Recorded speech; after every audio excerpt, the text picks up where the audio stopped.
No, it's a combination. That's why I'm saying it's not just the actors, but it's also the directors. Like I said, some actors just default because they haven't had directors who push them, kind of thing. Because we've had actors who would come in our studios and then they'll be like, oh my God, I think I forgot how to act, because we would want more out of them. And then they wouldn't be able to deliver. They just stick to one thing. Or one of the things we hate is when people come and improvise, and like, that's not in the script, because they've been led to do that in other productions. So that's what I mean. It's like the actor gets to a point where they just repeat. I'm like, oh, this works, so I'll just continue to do that everywhere. So that's why I'm saying we cannot just blame the actors, because usually it is that. That's why I'm like, the writing has to improve, the directing also has to improve. And then the streamers and broadcasters and producers need to sometimes be like, you know what, let's try this person, let's be a little bit risky. Let's do a show where actually we don't know none of the cast. That would be good.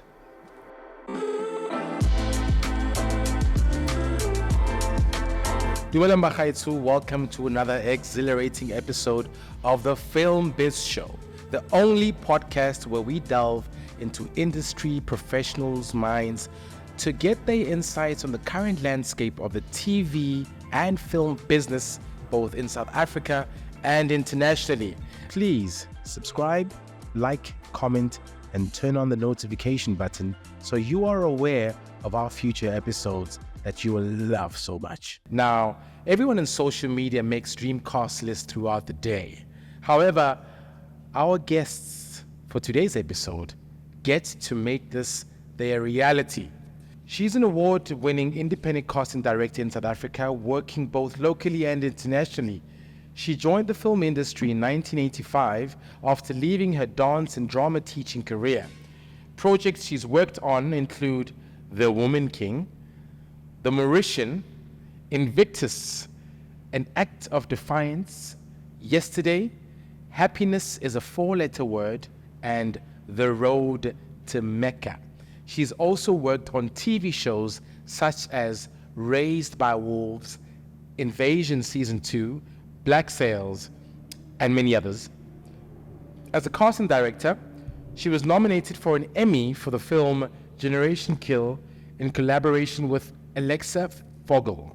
As part of her achievements, she's won an award for Best Ensemble Casting for The Mating Game and a Crystal Award as an Unsung Hero from the Woman in Film. Her most recent nomination was the Artius Award for casting on The Mauritian with Nina Gold. And joining her is my good friend and actor who trained under her. He's been in films and TV shows such as Do Your Worst, I Am All Girls, Generations The Legacy, Brave, When I Grow Up, Justice Served, and so much more. Guys, please help me welcome the phenomenal Christa Schamberger and my buddy Ben Tjibe. How are you? Welcome, guys. Yo, I'm gonna ask the editor to put like a sound effect of like, yeah, ba, ba, ba. You know, how you guys doing this evening? Thank you so much for coming and joining us. Oh, good. Yeah. Yes. Just want to correct you there. It's the Mauritanian. The Mauritanian. Okay, it looks like the Mauritian. Is this the one where Denzel was part of, or which one is this one? It's a Mauritanian actor who connected very strongly with the material, which is based on his book, The Mauritanian, which details his experiences as a prisoner in Guantanamo Bay over a decade. Sure. And it's a very deeply disturbing and traumatic story. Beautifully written. Yeah. It was an extraordinary privilege to work on. Sure. Had Jodie Foster, Benedict Cumberbatch, it was said. Oh, this is terrible. That's the Mauritanian. That's the Mauritanian. Okay. So he wrote the story and well, the real Mauritanian, okay. the prisoner, wrote the book. Okay. So this is based off his line. Okay. How lovely is it for like someone from a, country to play lead in an international film that represents, I mean, we go through a lot of, a lot of South African actors have been complaining about how our stories are being told by Americans. So that must have been a privilege, to be a part of a project like that. Yeah, it depends so much on the producer's point of view and the director and how true they want to stay to and how much respect they want to pay to the story. Okay. And if you're doing what is essentially a biopic, Yeah. then those are choices that you have to make. What part of the story you get to tell, why you chose that part, all of those things. Who else is involved? So many nuances there. Yeah. And Guantanamo Bay is such a notorious, prison. Very big contribution. I know a few years ago, I think Barack Obama wanted to pass a bill to get it cancelled or something of that sort. What a world we live in. It's gone under the radar, but it's still there. Lots of torturous stuff there. Sure. So Ben, did you go for some therapy after the project? No, that was a well-written story. But I mean, to add to the whole thing of having them cast someone from that part of the world, it's also the landscape has shifted now, the way films were made. Because it used to be Hollywood exclusively, and they would only cast Hollywood actors because it worked at that time.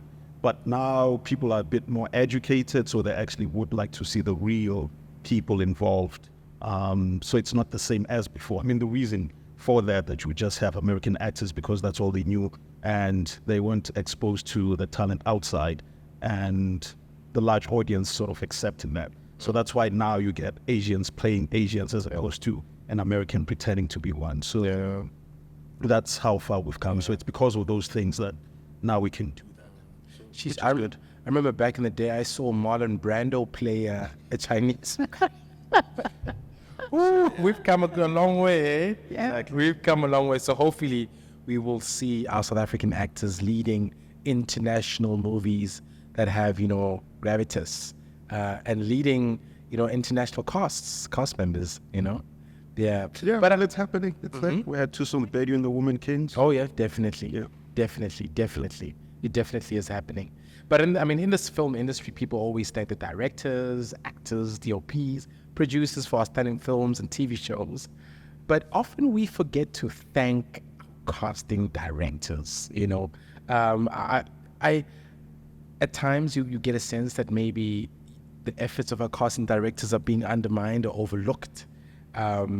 Especially, in the South African context. Do you think, production houses and other stakeholders are giving your craft the respect that it deserves? I quite often ask that question, but I don't think it's a question of being undermined so much as misunderstood. Yeah. I think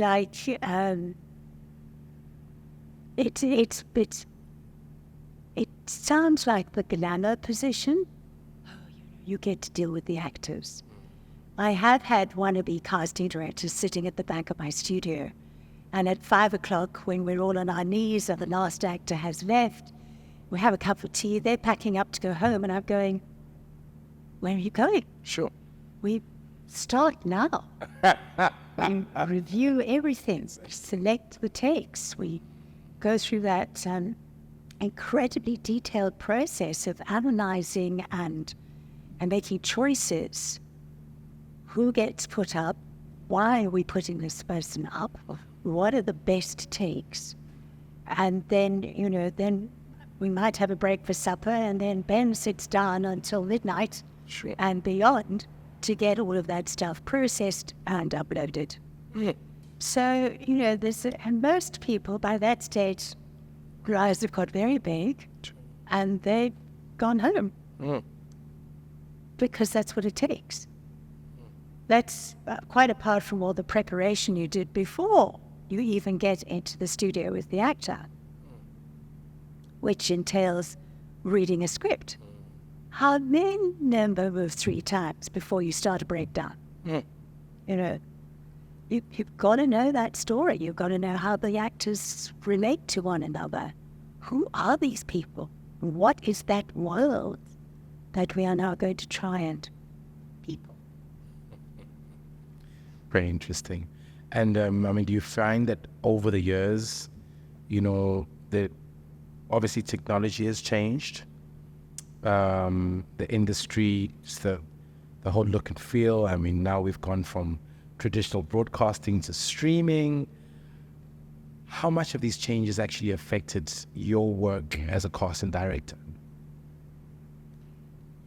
Ultimately, the process remains the same. You've still got to do your prep, you've still got to communicate to the agent, discuss with the actors, go through your audition schedule until you finally get your callbacks and your selects, which is a very exciting process. That call process really hasn't changed very much. The technology that surrounds that process and trying to streamline it definitely has changed. I mean, I started casting when I got off the Ark. So I was producing videotapes. Sure. I remember these very exciting times. You do your videotape, you do your edit, you have 3 or 4 tapes all kind of going at the same time. Then you'd have to package with your lists, and the courier would be standing at your gate to get that plane, to get the stuff off to the US and then 3 days later, you would start getting your feedback via fax. Does anybody remember that? You guys know what a fax machine is. So, those days were quite fun. But the admin has also remained pretty much the same. You have to have a record of who you're seeing. You have to have a pretty good record of people that you wanted to see but couldn't because maybe they're unavailable. You need to know those things. You need to be able to have that conversation with a producer or a director saying, what happened to so-and-so? Sorry, they're in a SOP. Or, whatever information that you need to put out there. So you've got to have a finger on your pulse. You've got to be efficient. And this is where Ben excels. He kind of looks at the challenge of getting this stuff processed, particularly now with the advent of self-tapes pouring in. And he's really had to work on streamlining, because otherwise we're going to be up until 3 in the morning and then start again at 8 the following day. By the time you get to about 3 o'clock in the afternoon in the audition studio, you're not terribly interested in what the actor is doing. No. Yeah. But I mean, Ben, how do you handle that? I mean, the technical aspect. I always see you in there, with your headphones on, really focused on the screen, and you're able to also just kind of, step into the role of, when we do some of our work together, you've been so helpful in terms of directing me. But how do you handle that, technical aspect of it all? I don't know. I think maybe from an early age, I've always been interested in computers and stuff. So I will say I did spend a lot of time on a computer figuring out how things work, how stuff works, and all of that. And because it's ever changing, I try to keep up with the whole thing. And as Christa said, we used to do fax machines and tape machines and the whole thing. So now what happens with the whole casting process, time has sort of shrunk. Because you can send an email and there's a response now, the director expects things to be sent quickly and that whole kind of thing. So yeah, I would try and find efficient ways to make that whole process a whole lot faster. So I am all for technology if you can speed up the whole process, because people want responses quite quickly. But as far as being comfortable with it, I don't know, I think from early on I sort of saw that you can do a whole lot more without needing a lot of resources. I would say that's what I sort of picked up from technology, because I grew up from a fairly poor background. So that when I got the computer and discovered the internet, I was like, whoa, there's a wealth of knowledge out there that one can get a hold of. So I caught on into that, because the only way you do it is go to a library. I'm in a rural area, the library is in town, so that's not a good option. So when the internet is available, I was like, oh, this is actually quite cool, and you can get way more information, up-to-date information. So I kept on learning how all this stuff works, which is not an easy thing. Not at all. Yeah, because there's some people they're used to a system, how they did things, and then to jump into the new thing takes a bit of time, and that time usually isn't available because people on the other end, they want something now, and you're busy trying to figure out, it's like, what's the problem? Why is this not working? Why is Windows busy updating? I'm trying to send an email, those kinds of things. So yeah, that becomes a bit of an issue. But Ben, with that said, I mean, now obviously after COVID and during COVID, we've seen a huge rise in, self-tapes. Not that the self-tapes weren't there before, but obviously they were there on merit. You'd find that maybe an actor's on set somewhere, or the director's not in the country and they want to see, but now, it seems like a self-tape is quite a big thing, and it's more efficient, and I think it might be a bit more cost effective for some of these guys. I don't know. Not really, okay. Like you say, the process is still the same. It's the same. It still takes time. I still have to look at them. You still have to look at them. The But pain. But the one thing, I know actors complain about self-tape, but the one benefit, I think it is a benefit, is that we get to see more people. That's the other thing. It's like we'll send out a brief and we don't need to... Because what tends to happen is that sometimes as a casting director, you'll be like, okay, I know these agents and all these other people, so let me contact them. They have these people, and then be like, okay, who's new and that whole kind of thing. Now with self-tapes, you're like, here's a new agent, let me try them. Send us your people, let's see who you have. So there is that. And also the opportunity to see more people. Because the whole scenario is, let's say we have a day where we have to do casting, give each person like 15 minutes or whatever, so we can see, I don't know, maybe 20 or at most, so that's the number if like we do a full day.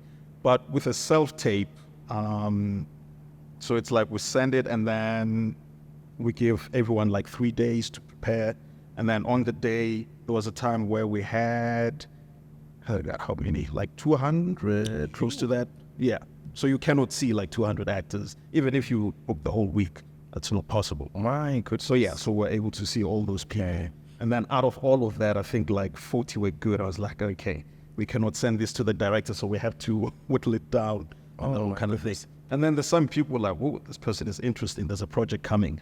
Put them on the side to consider for that. So fantastic. That's what self-tapes have done. That's what people need to understand, is that now we get to see more people. But what are some of the biggest mistakes that you find actors have been making when they are doing self-tapes or, Well, the biggest mistake is them not reading the instructions. Okay.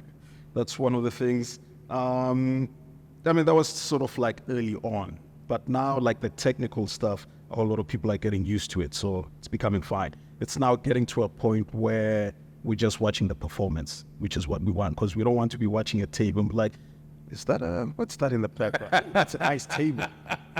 No, trust me, I've done that. I'm like, oh God, he's acting. Oh yes, yeah. He's got red cards. He's good. Can I get those at least? we have a little file of funnies. Oh wow, that's good.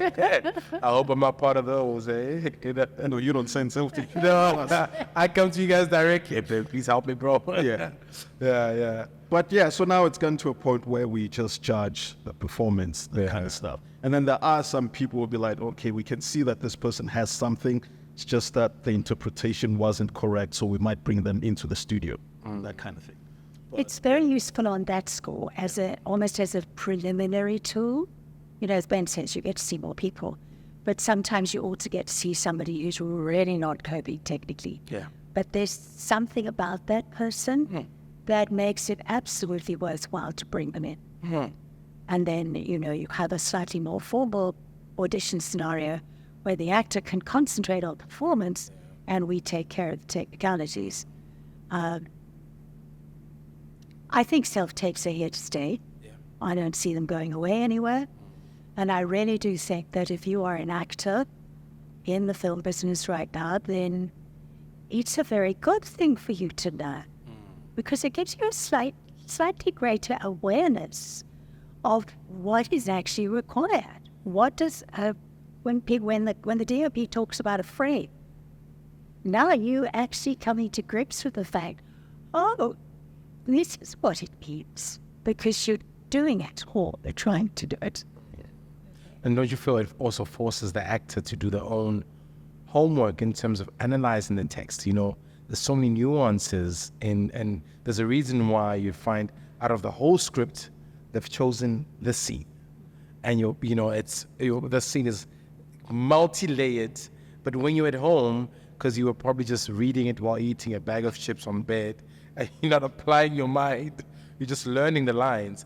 And I find that when you are having a formal casting with a casting director, you get an opportunity to have a second take and possibly a third take where they're like, no, but I think this is the choice that you must make. Do you find that you're more forgiving when you get the self-tapes and you understand, it's... No, I don't understand. You've got a self-tape. Yeah. Why aren't you doing 14 takes and sending me the best one? That's true. That's the other thing also of doing a self-tape. You're not limited to a specific time frame.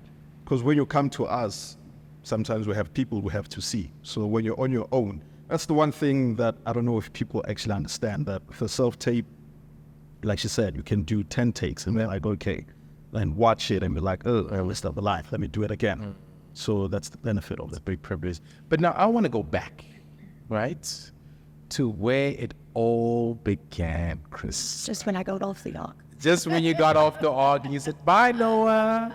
See ya. But where did it all begin for you? Casting. Yeah. Okay. Or your journey in storytelling. Let's start there. And we'll eventually go to casting. Well, when I was born, I turned out to be a brat. We wanted a lot of attention. No, but seriously, I think my first ballet class was age 6. Sure. And my ballet teachers all the way through school and into high school at university, my dance teachers, because that expanded. I was incredibly blessed to have people who were brilliantly creative. They would do concerts. Yeah.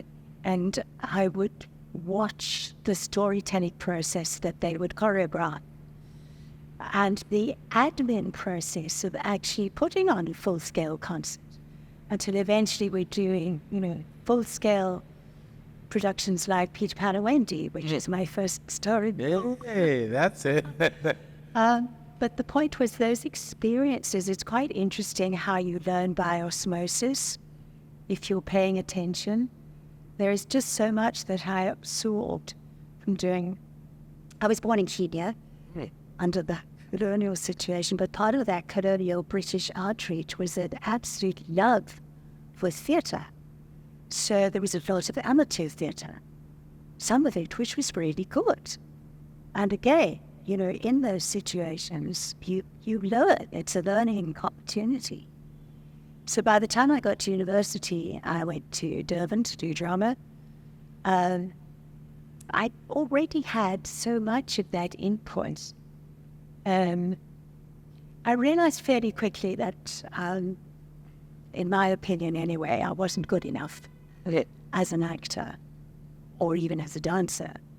So I turned very easily to choreography, to directing, to writing. I then was gifted with a position at Durban Girls College as the drama teacher.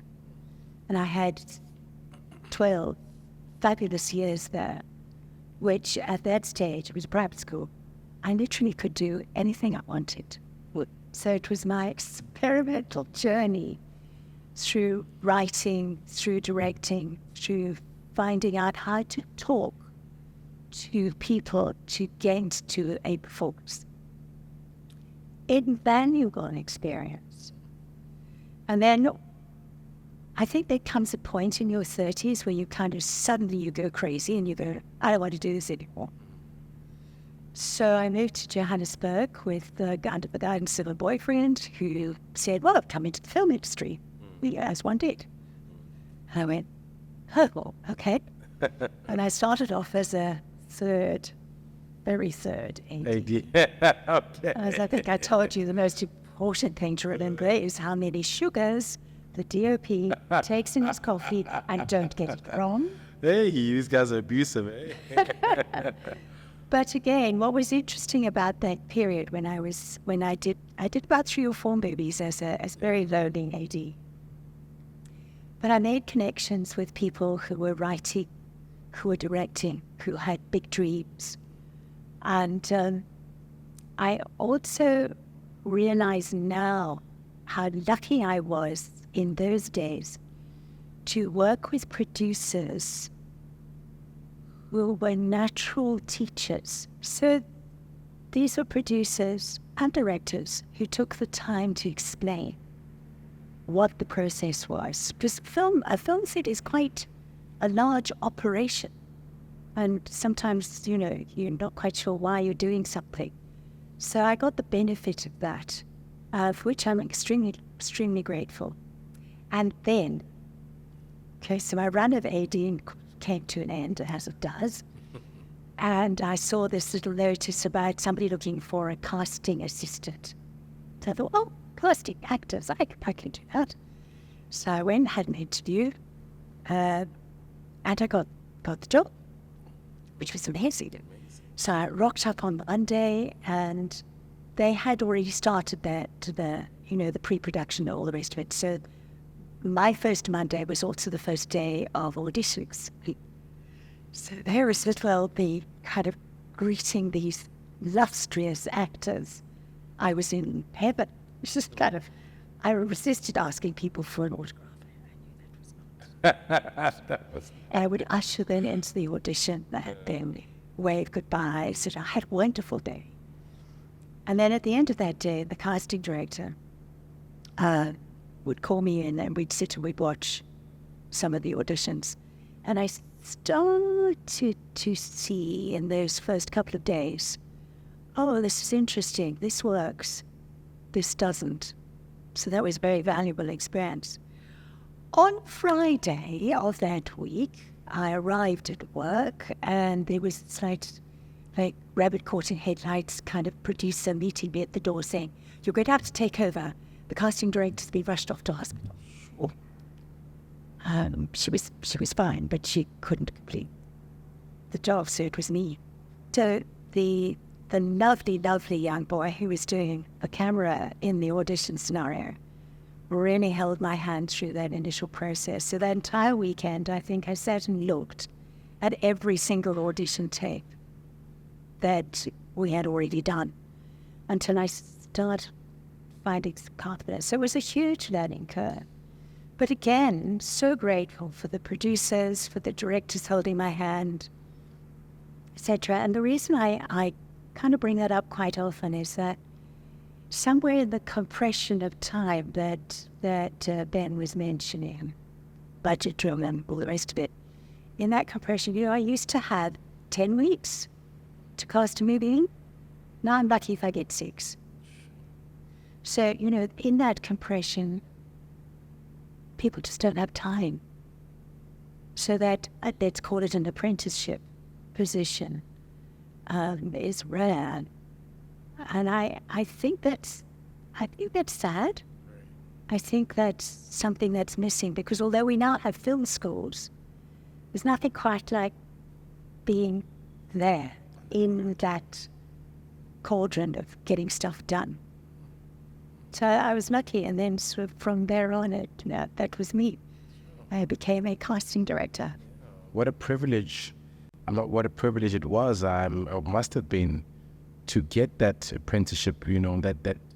That someone holding your hand and showing you how the whole machinery works. Yeah. So you have a real appreciation for the whole process. That must have been wonderful. But how come?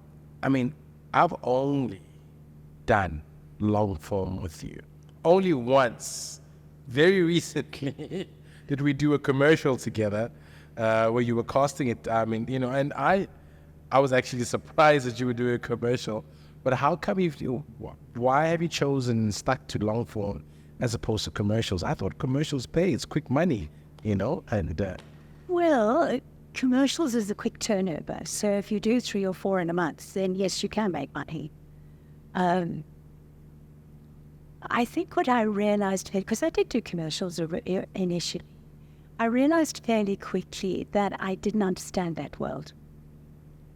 I'd come from theatre, I'd come from dance, I understood about acting, I understood about performance, I always remember showing, it was one of those show and tell things for a commercial, and I we came up with somebody who I thought did a lovely little performance, their little cameo performances that you need.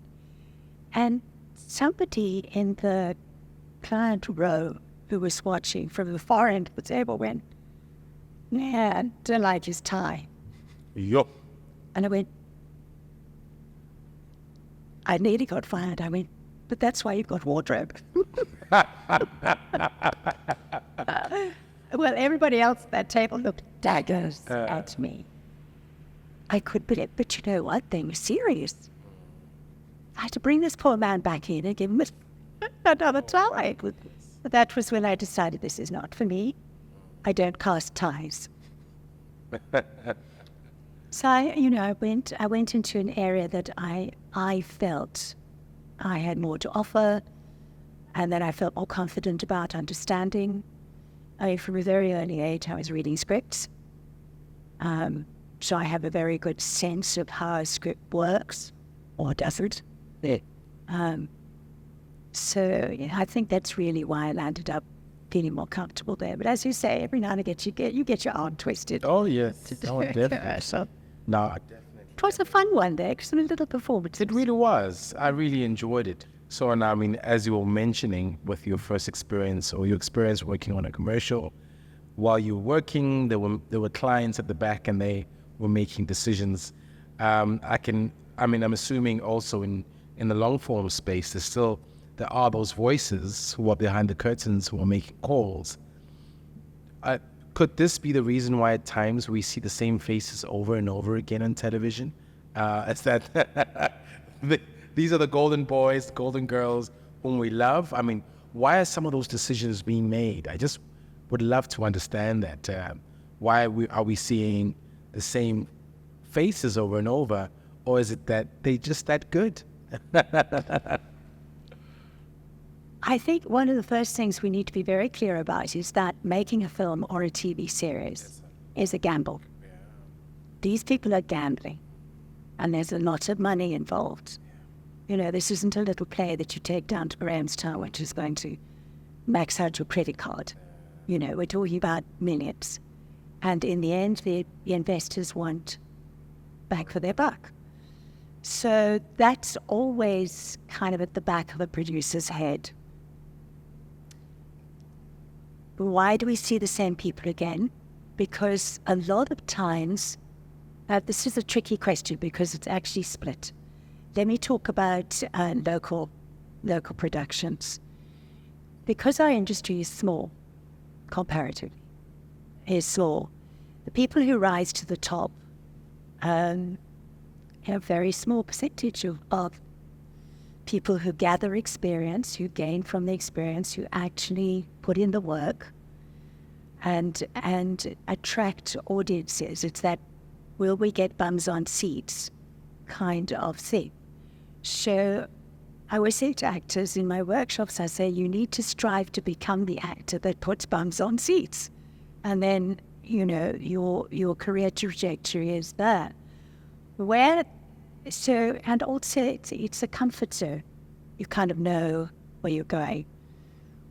Where I like to come into that circle is, I understand why you want so-and-so, and we'll do due diligence. Is that person available? Would they be interested, etc.? And then I always like to throw in some other suggestions. What about so-and-so? What about so-and-so? And then, you have a healthier conversation about choices. But it's also, for me, very important to remind everybody, scriptwriter, director, producer, that we're not looking at a single character. That character interacts with other characters. So how does that work? Sometimes you'll see, even in big international movies, that they'll have a star-driven vehicle. Let's say it's a romantic comedy, and they cast a male romantic lead and male, female, and it doesn't gel. Because it's an elusive little chemistry thing that happens there. Nothing wrong with either actor's abilities, but they're just not inhabiting the world of the movie. And I think sometimes in South Africa, people tend to lose that holistic feel of the story world. And, I really do like to encourage that breakaway from the comfort zone. Also, this is a very deeply personal opinion, I don't think it's good for the actor to keep playing the same role. True. Right.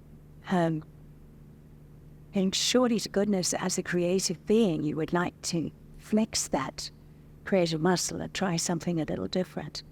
Obviously, we have to remember that film is 100% visual. If we've written a character who is an athlete, he's 6 foot tall, and, Joseph comes in and he says, I'm actually 5'6", and I could lose a little bit of weight, and no, I've never jumped over a hurdle, then obviously it's not the right person. All right, so there's a visual reality that comes to it there. I find that the streamers have quite strong opinions about who they'd like to see, and sometimes that's not negotiable. And you just have to make it work. It's always a bit of a to and fro conversation. But I do see the casting director's role, it's quite important there, is to just expand the choices and to give other actors an opportunity. Okay, I fought for you.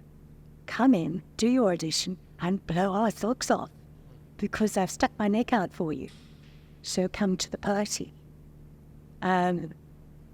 So that's where it gets creative and that's where it gets interesting.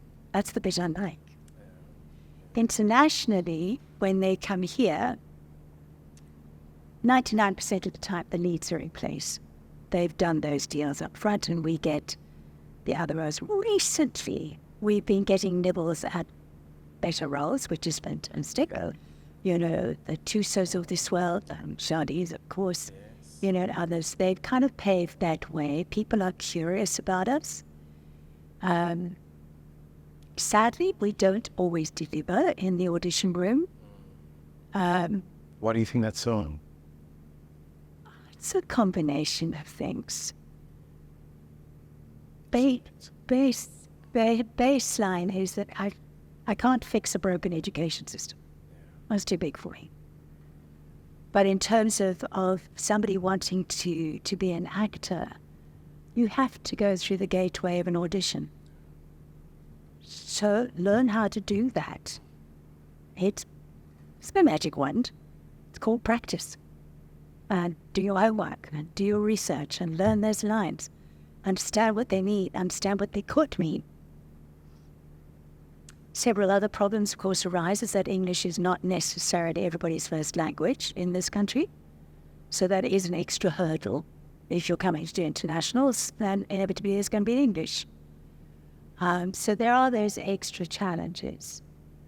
I do sometimes feel that actors, and this is a two-way street, actors don't take themselves very seriously. So true.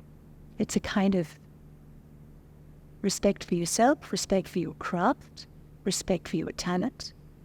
But respect needs a foundation of hard work. I always say, talent will get your foot in my door.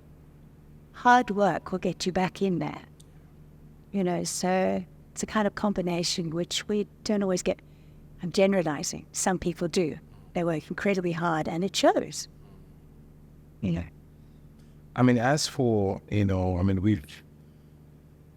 I've recently noticed that there are particular actors and very few who really invested in, there's something that wasn't such an important thing, which is like, investing in your brand development. That's stuff we never knew. Stuff like social media numbers or, having a literal manager behind you, having a whole website, brand identity. Do you think these elements are, factors that do kind of, inform the streamer's, decision to employ some of these actors? I think that's where we are nowadays. I think the acceptance is that, like in any industry, really, you are a package. You're a package deal. So you can't just act. You have to run your business. Okay. And, and that includes marketing, which generally we're very bad at. Yeah. I mean, people have walked into callbacks clutching a hard copy CV that I asked them for. You see, the director's going to be present. When you walk in, give them a CV. They may not want it. They may leave it on the coffee table. Doesn't matter. It's part of your professional persona to have this. And they'll call me outside and say, I've just looked at my CV. It's not anywhere near up to date. Sure. And I'm going, but why not? Why not? Do you care so little for your career that you can't even do those basics? And that's worrying. The other thing was about drives me nuts. Headshots. Yes. Oh my goodness. Do you please stop bringing a headshot? That my favorite story. But I wouldn't tell it. I had a quite well-known actor come in for a callback, overseas director, didn't know anybody, which is wonderful, because now you get to show what you could do. Walks in, hands in his headshot. Director says, oh, thank you. Who's this? That's how different they looked. It was a 10-year-old photograph. Yo. And it still happens. I don't get it. I really don't get it. I'm trying to market you, and, Ben knows every time I do a presentation, I want to kill some of these web designers that the agents pay a fortune for, I'm sure. Yeah. Right? They're not user-friendly. I can't access stuff quickly, and it's not up to date. It's not up to date. So what else? I mean, what more if, the actor has taken the time to have their own website or have their own social, media presence where all you have to do is just Google their name and you see. It's exactly what you want. Okay. Primarily on IMDb, which is the go-to for everyone. Yeah. It's not difficult and it's not expensive. I don't understand why every single serious professional actor in this country isn't on that. I mean, you would have a Zoom conversation with a producer in the UK or Germany or wherever, and you mention a name, I think we should consider so-and-so, and you can hear them go, bockety, bockety, bock, bock, and they're looking on IMDb. That's what they do. IMDb, guys. IMDb. Yeah. Oh, that's very interesting. No, marketing is part of the package. It's part of the deal. Yeah. It may not be your core element, but it is what is expected. And I think maybe, for actors who've come out of drama school, those are some of the elements that and we're not taught. I have a friend who's doing phenomenally well, and we went to a drama school together, and he had dropped out of advertising school. And he told me, actually, him coming, when we went to the market lab, he was a dropout from ad school. And when I recently had a conversation with him, he was like, actually, the information that I learned at ad school is the reason why I've been doing so well with my brand, you see. And it's something that because I was like, how are you doing? How are your pictures so well taken? Your website is looking good. And it's because, he had prior knowledge that some of us did not have. But I think after a while as an actor, you realize this investment is so important. In the beginning, the focus was a lot on getting in those 10,000 hours. I'd have as many private coaches as possible to try, be a competent actor. But after a while, you realize it's only one part of it. There's other aspects to this thing. So, yeah, quite interesting. There's nothing wrong with putting in those 10,000 hours, getting all the training and honing your craft. Because with the marketing and all of that, you have to sell a product. That product has to be good. So there's no point in having the numbers, the fancy website and all of that stuff. And then when you come, person cannot perform. So that's an additive to the product that you have created. Because we've seen films that are well marketed and then we go to the cinema, we're like, what the hell is this? So that's the other thing also with an actor. It's like, do your craft, do the whole thing, make sure it's really good.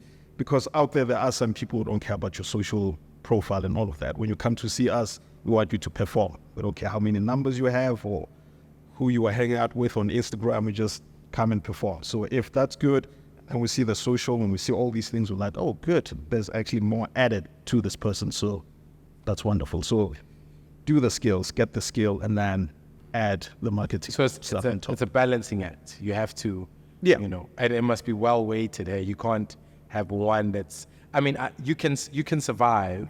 I mean, we've survived with just actor training and really trying to push yourself. You know, I mean, I've gone through Dorothy, Lionel Luton, you know, the Market Theatre, you know, anyone I could just meet and say, can I pay you something so I can spend a few hours in your, you know, and that's has pushed one to a certain level. Yeah. But then as you go into this through the years, you realize, there's another level that takes a totally different way of thinking. Exactly. Yeah. Because what you're also adding to that, because when we bring in social media, it's also the whole influencer thing as another form of making a living. That's the other thing to consider. That sometimes, yes, you may be a good actor, but when things sort of like dry up, when you have a brand and all these other things on the side, you can use that to survive. Use it as a marketing kind of thing. Because like Christa said with advertisers, we'll be like, oh yeah, I like this guy's social profile. Well, he's not wearing a red tie. Let's hire him. That kind of stuff. So those are the things you have to consider. Yeah. Then you get on set and then you perform like, oh my God, he can also act. Good.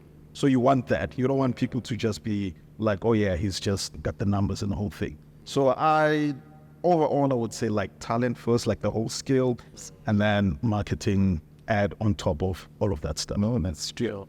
But I mean, tell me, over the years, what are some funny or, you know, outstanding experiences that you guys have had that have just, that either made you laugh, surprised, or just shook you in the audition room? I don't think we can share the funny ones. No names, obviously. No names, no backdrop. No, I think, well, you have one. I do, but it's...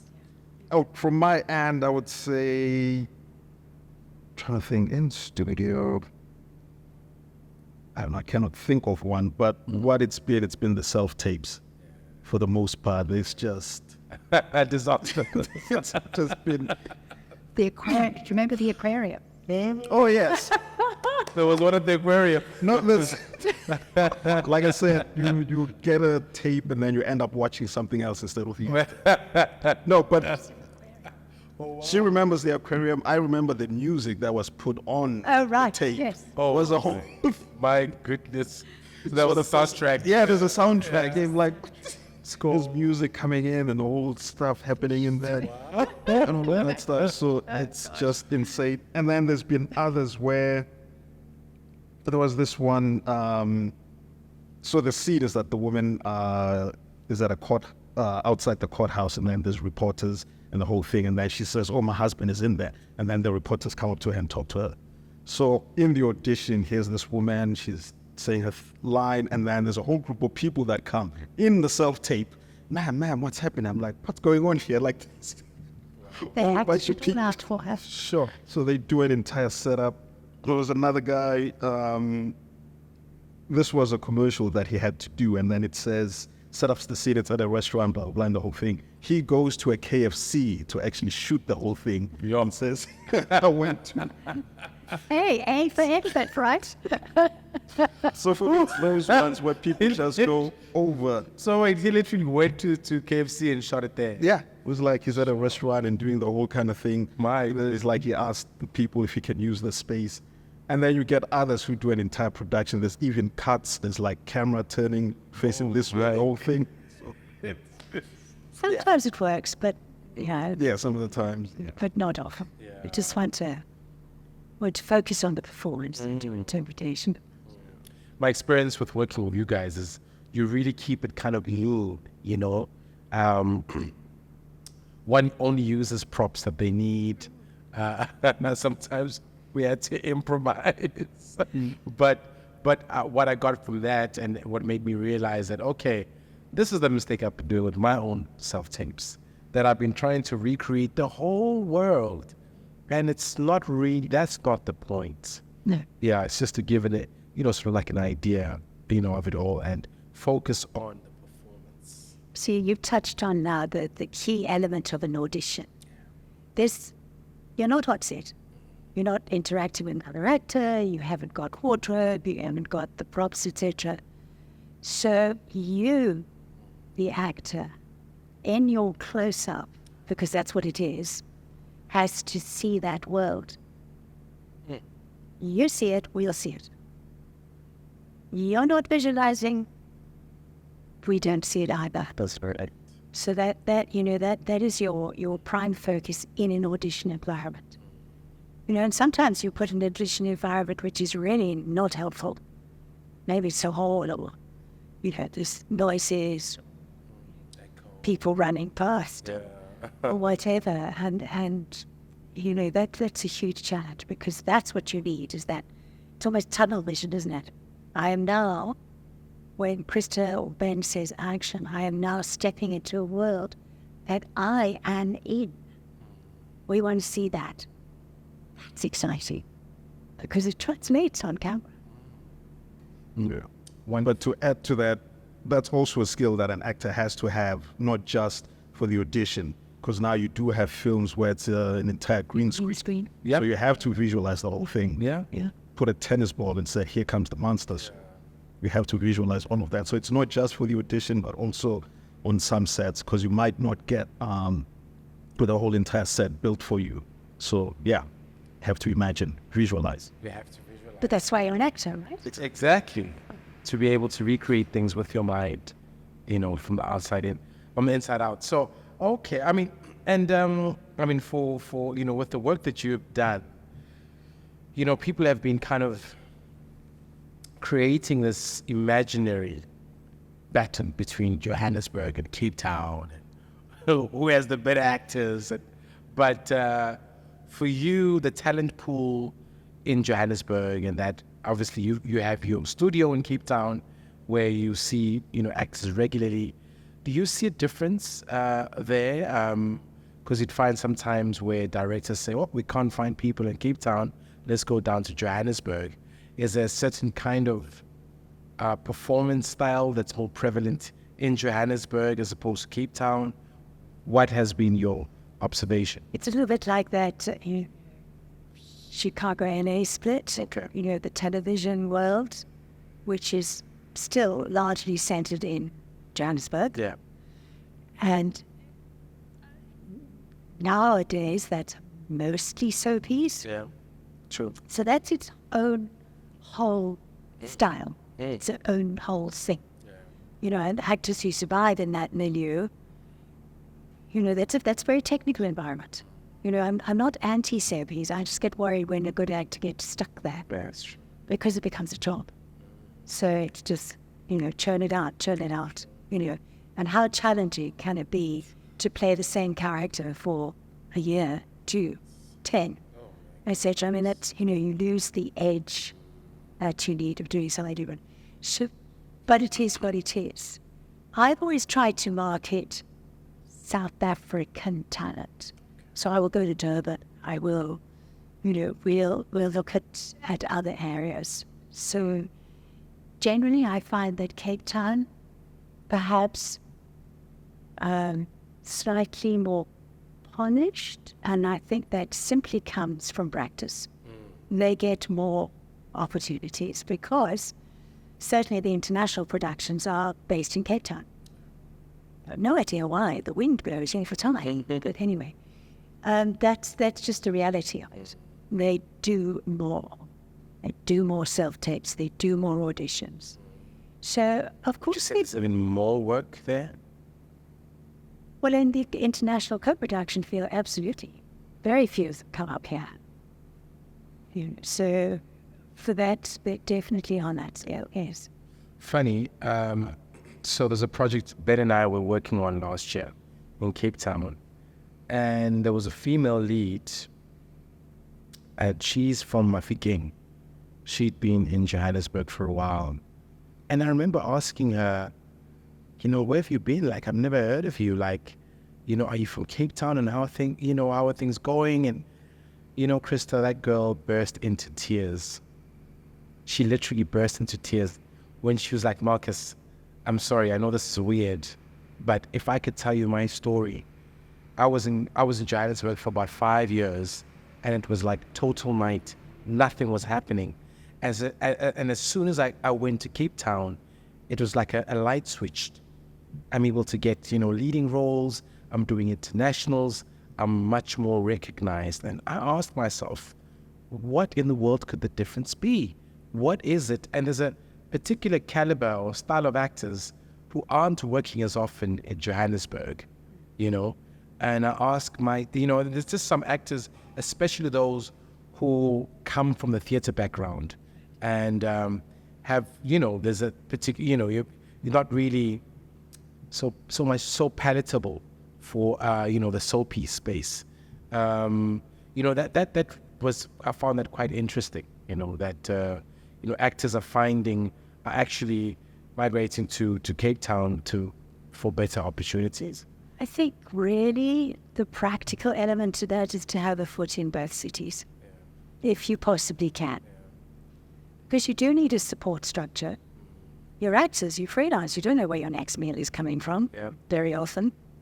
So that would be the ideal, is that you can hop from one to the other.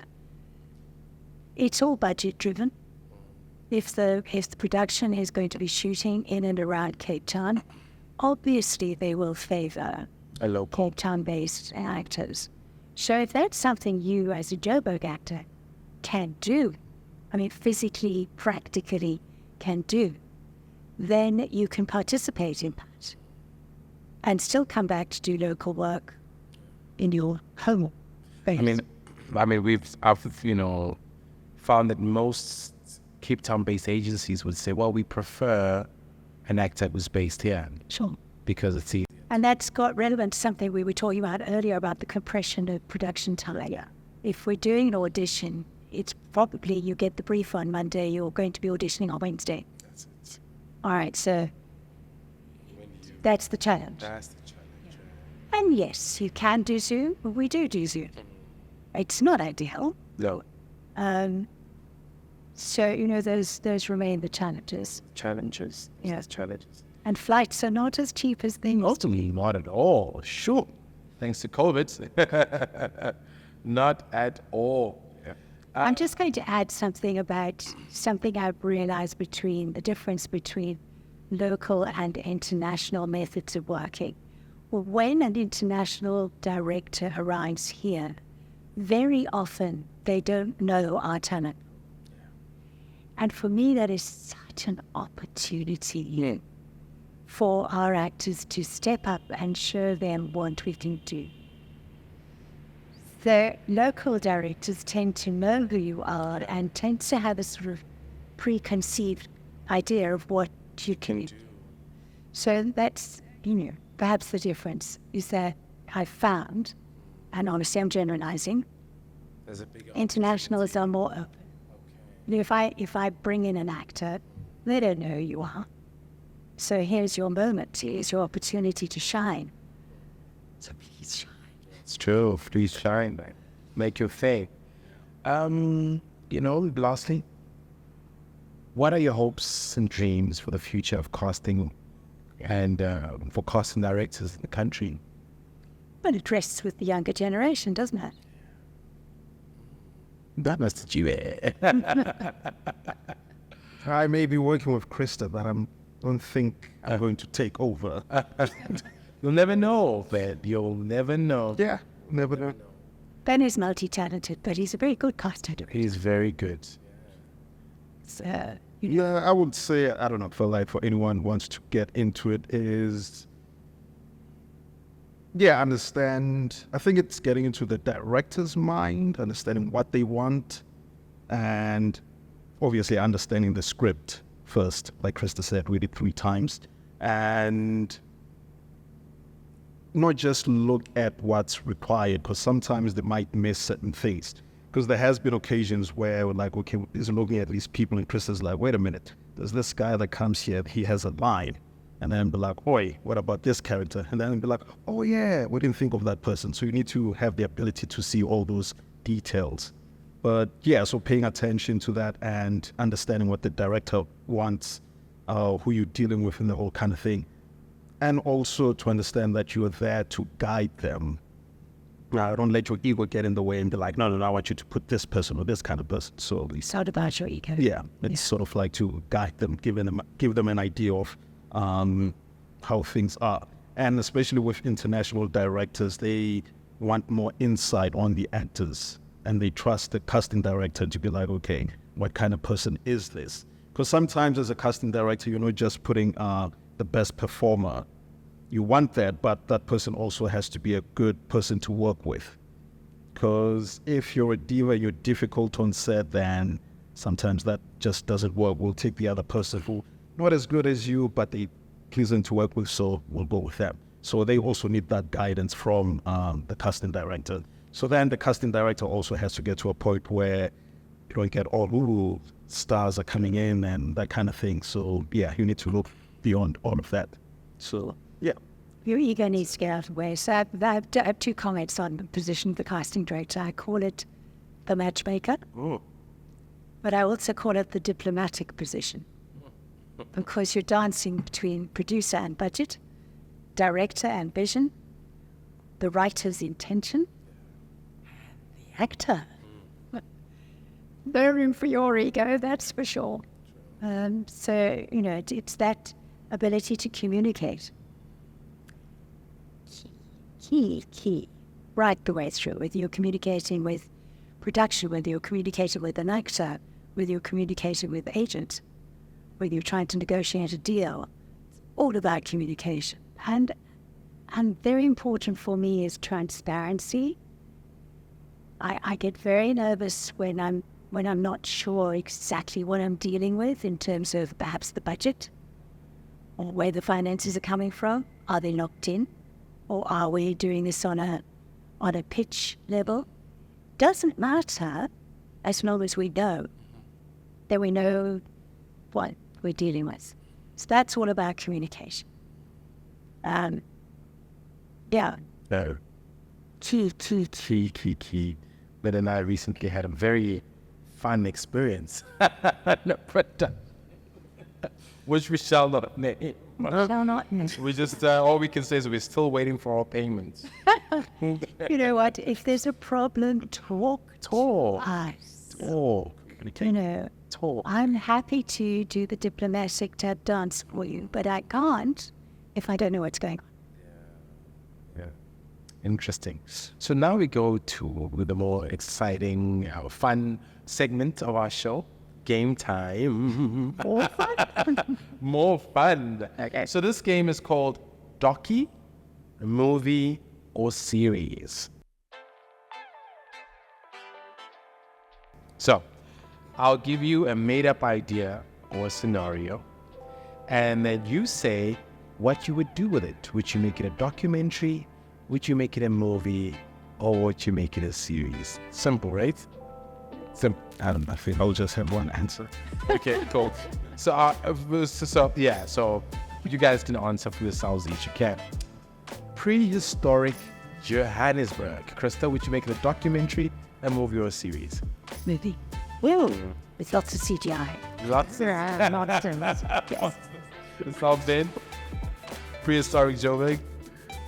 Movie. Okay. Yeah, movie. Yeah, I think it would be cool. Plus, there's a lot of mining and stuff we don't. It's not in prehistoric times. Dinosaurs. Oh, prehistoric. Not historic. Prehistoric. Oh, okay. Okay. Yeah. Okay. All right, that makes sense. Nelson Mandela's first year in prison. Short film. We've seen too much. Keep it short. Keep it short, man. Yourself, Christa? Docu, movie, or series? Would be very difficult to do a docu because there's very little information. Yeah. Certainly no footage that I'm aware of. And we did a lot of research when we started on that journey.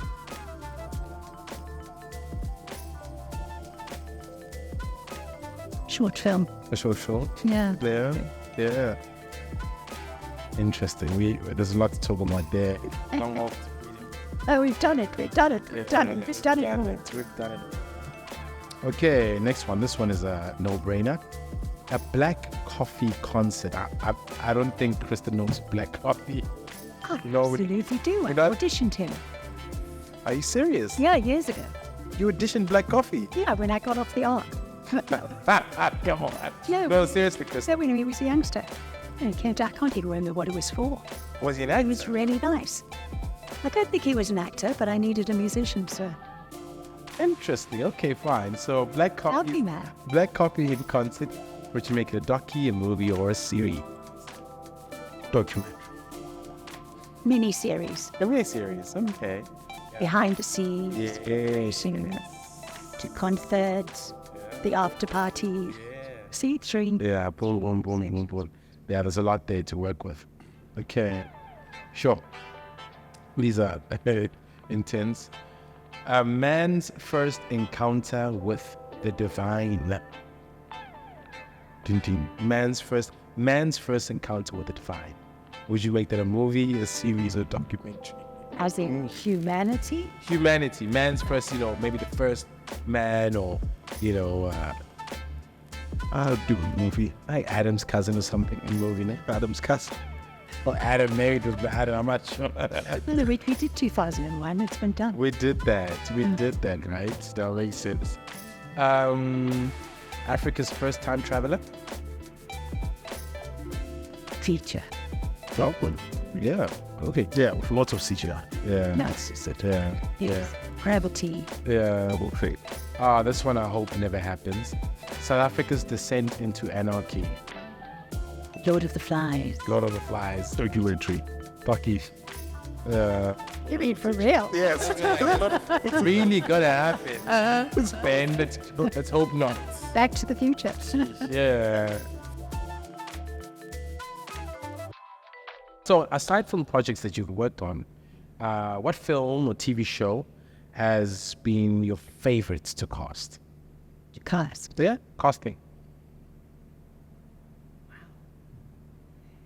Every project I do is my favorite at the time. But I will say that I have a very soft spot for yesterday. Oh, yes. Reality. You casted Very special. Special. It's a precious movie. With some incredible auditions. Peppy. Audition reduced me to tears. We were sobbing wrecks in the studio. Sure. Unbelievable. And it's a lovely, elegantly simple story. You know, it was South Africa's first nomination for an Oscar. Very proud of it. Yeah. I read Anat Singh's book, and he was talking about the journey of making it. And that was touching. It's amazing how some of these, leaders in our field have really pushed the benchmark. But And that's been amazing. my goodness. Anyway, so if you could have been part of the casting team for one iconic film, what would it have been?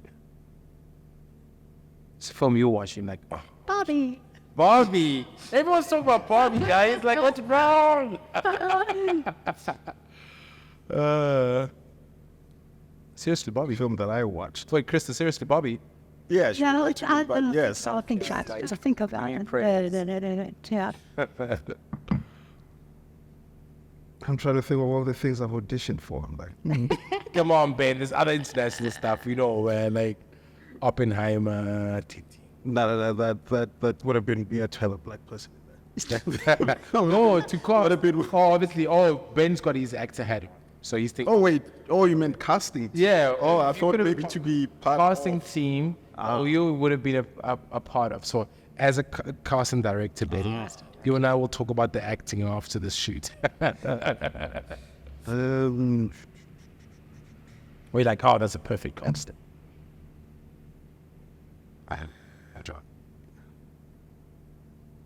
Titanic. Was I even born? CC. Yeah, he's sick. That's a difficult one to answer. Like part of a casting team. I don't know. But let's say this. Hopefully they're all, they're all quite good. They are quite good. Okay, which film have you seen? You're like, that's a perfect cast. That just works well every angle. All the cast members, it's just whoever was casting this was really connected to, have you seen it work and you're like, sure. I don't know, there's a couple. I mean, the whole of Oppenheimer, I feel. I just recently saw Poor Things and also like that. Yeah, I mean, this is thinking like the whole cast, not just the main characters. Because there are some films where you watch like, yeah, everyone was good, but these two did work. But yeah, Poor Things, yeah, I liked pretty much everyone that was on that. Yeah, I'd say that. Yeah, Interesting. Don't think so much about feature film. It's kind of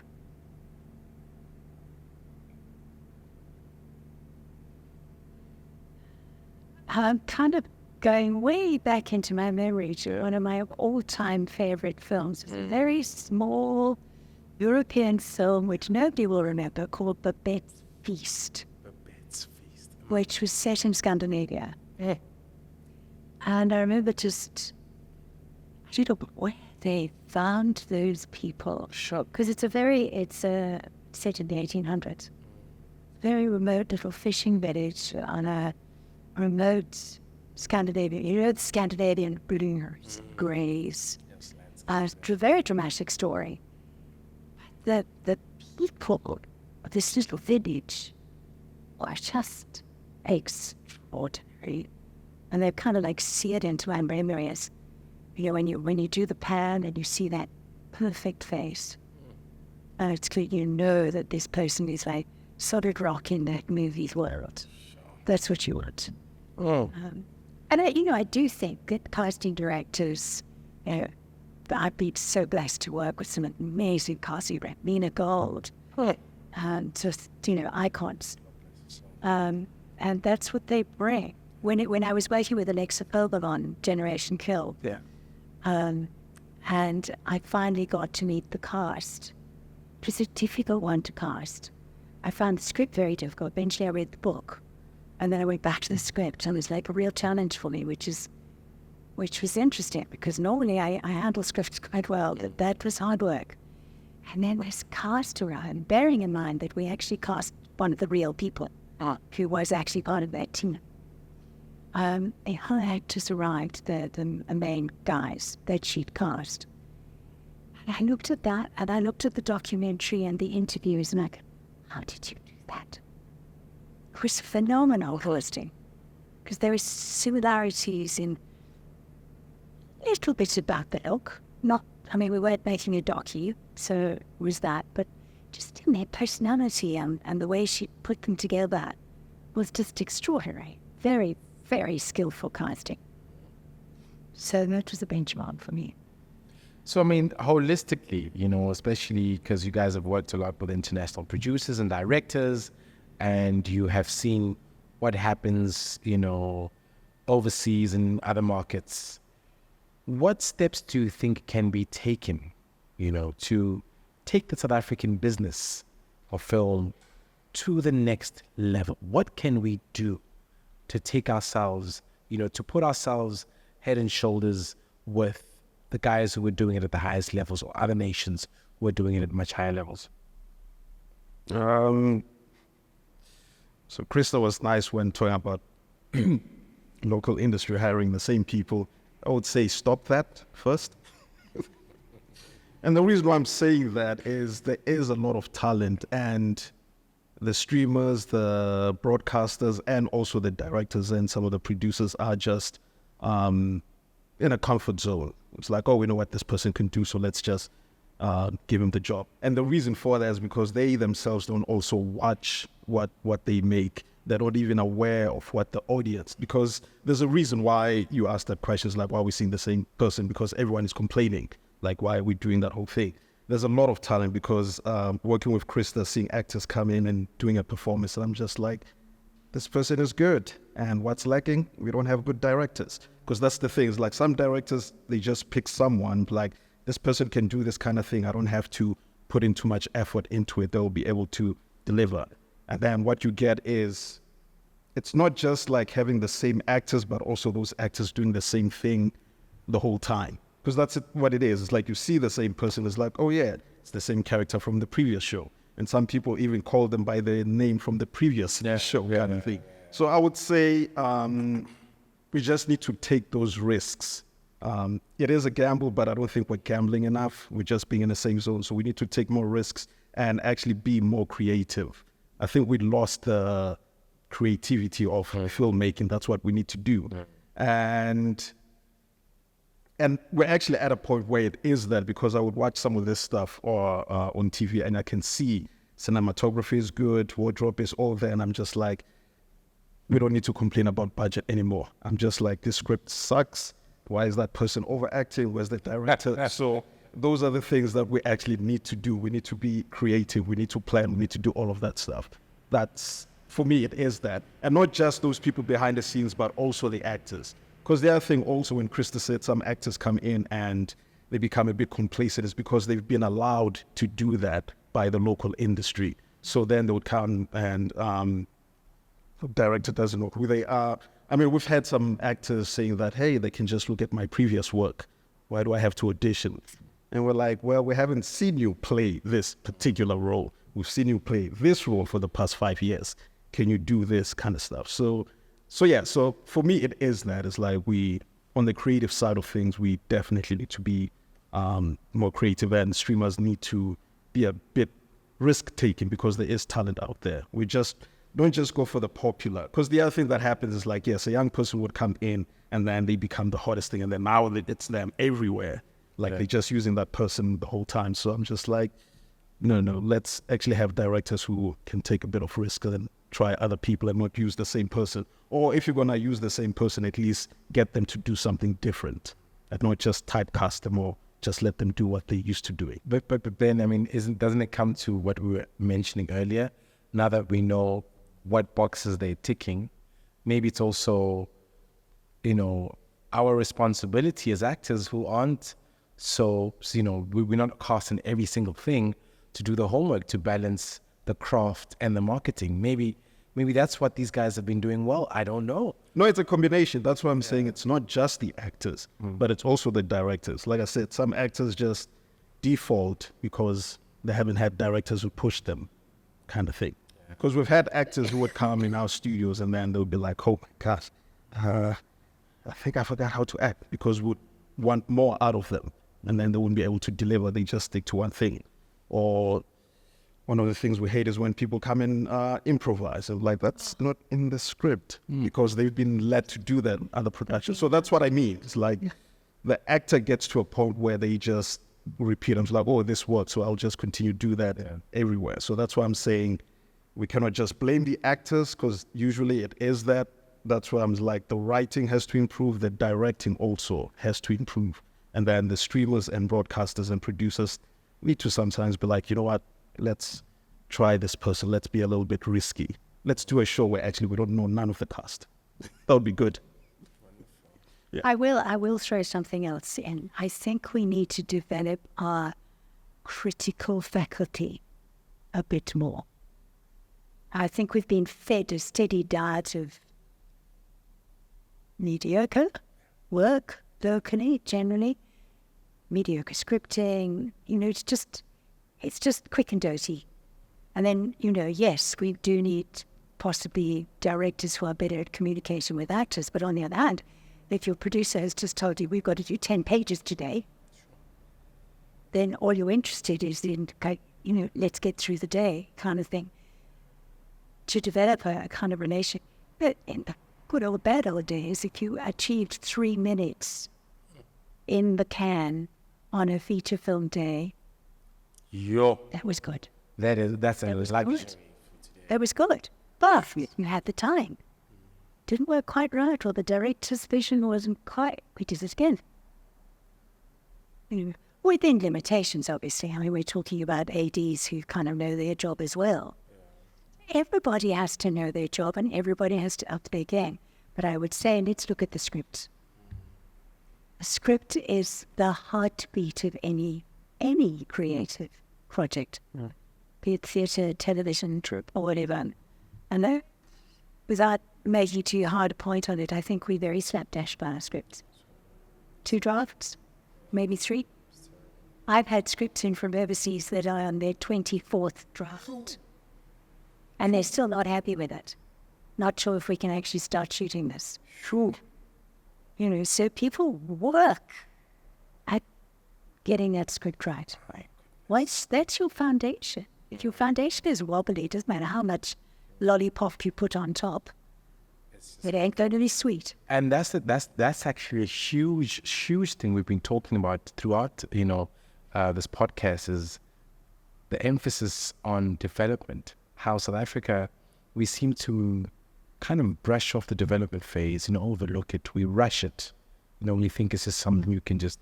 But this is terrible. We don't want to do the work. We think it's easy. If anybody told you that acting was an easy way to make a living, they're lied. But the same applies to writing. You can't... People arrive on my doorstep, well, metaphorically speaking, and hand me a script. I'm going, what draft is this? Yeah. It's the first time they've written this down. It's not good enough. And especially I see with adaptations, like, when you're kind of transcribing a book into a screenplay, that needs a lot of work. That's a lot of work, So, yeah, it makes a lot of sense. And so often you get a script where the movie is in somebody's head, but it's not on the page. It's not on the page. We're just not seeing it. But I mean, there's this thing that where they say, films in Hollywood usually shoot like 1 or 2 scenes a day or 3. Is it true? Yeah. Yeah. But you see, it goes to that whole machine knowing what's the vision, what do we want to achieve. Yeah. So the AD's position, the guy who runs that set, who does the scheduling, is as important as anybody else, if not more so. Because they've got to understand, okay, my director wants to do this. Realistically, how many days do I need to achieve that? And then you have to do trade-offs. Do you want 4 days? Can we do it in 3? What has to give? Can we do that without damage? Or is it too much of a compromise? I don't know how many of those conversations people actually have. I mean, Christa, we've shot like 20 scenes in a day. You walk out of there, your head is like a coal. You just want to sleep, and that's not sustainable. It's not sustainable for your mental health. For when you see the work, you're like, sheesh, why did I go into acting? But I should have stuck to something else. Yeah. So, yeah, it is. Oh, no, there's a difference between indulgence and a focused use of the time available. That goes back to critical thinking. Yeah. Read that script. See the world. Can't see the world? Go back, write it again. Sorry. My husband's a writer. I understand the process. It's brilliant. That is brilliant. There is one last question I'd like to ask you. We're actually done, but I'm just interested because I'm seeing there are, triplets of young casting directors who are getting into the space. Some are like actors whose careers aren't happening as much before when they decided to give it to space. But what advice would you give to new casting directors who are, getting into the whole space of, what advice would you give them? And what are you seeing that they are missing that some of, you guys who come from the past generation were privileged to be privy to, stuff like you being, ushered into the door and being apprenticed by producers who show you the whole, what advice or what would you advise these new casting directors to kind of look out for? I think that's a tricky one because it depends very much on what the expectations are. As we said right at the beginning, I'm not sure that people always understand the value that a good casting director can bring to a production. And I think it's perhaps a little too easy to look at young casting directors as cast coordinators, the conduit to bringing in the actor, instead of actually bringing in an understanding of how to build the world of the movie or the TV series, whatever. And I think that's the challenge, is that they need to find their feet in the practicalities, absolutely, because it's very practical and admin heavy job. But there's this other layer, the sensitivity towards understanding what the actor's process is. Right? And very often it just becomes, oh, let's see so and so and so and so and so and so, and you go off and you do your schedule, you phone the agent to break the person in. And that's seen as your job. Whereas actually it could be and should be much more than that. So I think that's a challenge facing our young casting directors, is how they are perceived. And they need to break through that in order to benefit everybody in that production world. Oh, you've worked with several other casting directors, so... Well, that's pretty much what I said about getting to understand what the director wants. Leave your ego out of it. Yeah, it's not about you. Yeah. It's that whole process, yeah. That's why I think it can be challenging for an actor, who's been in the space for so long, to jump into that, because so many times actors, they've got big personalities. And the challenge for an actor is to be able to step away from, I would do it like this. I think that's a huge danger, because it really isn't about you. It's about what that actor can do and what you can possibly draw out of them without being the director. It's a very tricky position. It is. Delicate. Yeah. Guys, I just want to thank you so much for gracing us with your presence. This is an episode I've been looking forward to for some weeks now. And, the work that you do is so important to many of us. As I was telling you earlier, Christa, when I remember auditioning for you, and the scene was, it had like a whole flow and a direction of where it was supposed to go. But the way that you were so precious in your approach, to my performance, you really took out the very best of me.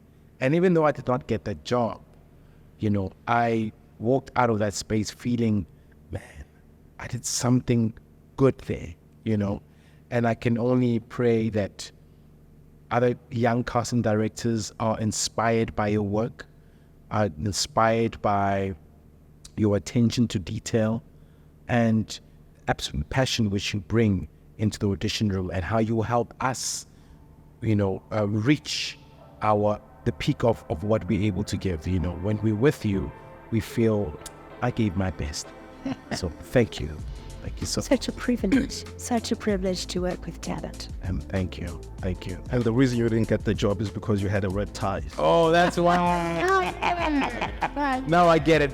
Guys, don't wear red ties, no auditions. My friend Ben, man, thank you for being such a good sport, always being available, and thank you for gracing us with your presence today, brother. Thank you for having us. God bless. We'll do. Take care.